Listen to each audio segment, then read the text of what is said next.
Graça e paz, querido. Bom dia. Aqui nessa manhã, tomando nosso cafezinho, meditando na palavra do Senhor.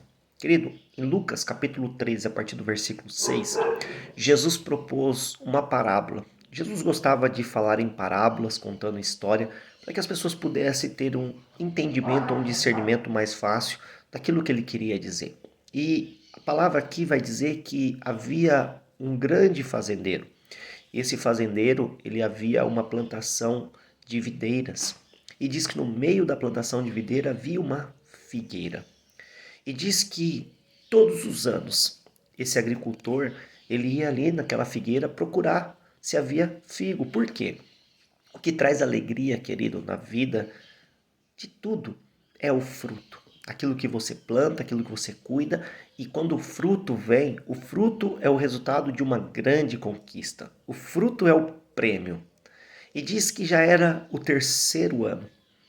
3 anos aquela figueira estava ali plantada e não produziu nada. Diz que esse agricultor, ele chama a pessoa que cuidava, que servia ali, e diz para ele: pode cortar a figueira.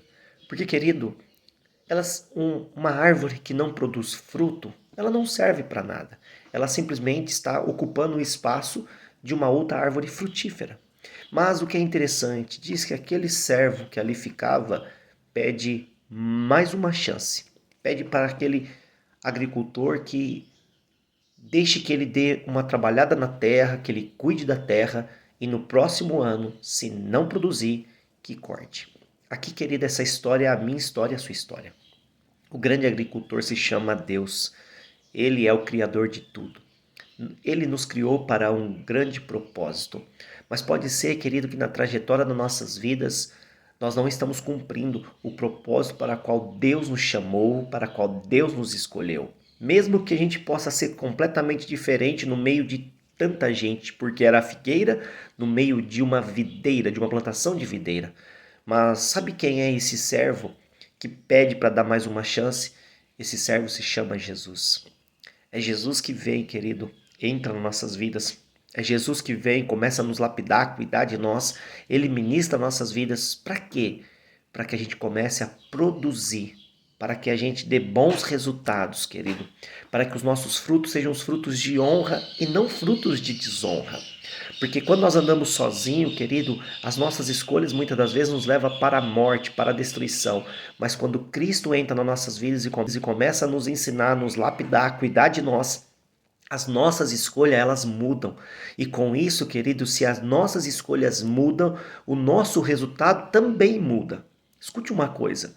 A Bíblia deixa bem claro que nós nascemos para um propósito. Você nasceu para um propósito. Então, querido, cumpra esse propósito, vive esse propósito. Não queira ser cortado, não queira ser esquecido por Deus. Queira ser admirado quando Deus puder olhar para a minha vida e para a sua vida e dizer: esse é meu filho amado. Então, querido, pense nisso. Você nasceu para um propósito, para dar fruto para o reino de Deus. Então, acredite e permita que o Senhor trabalhe na sua vida. Deus abençoe um dia de vitória.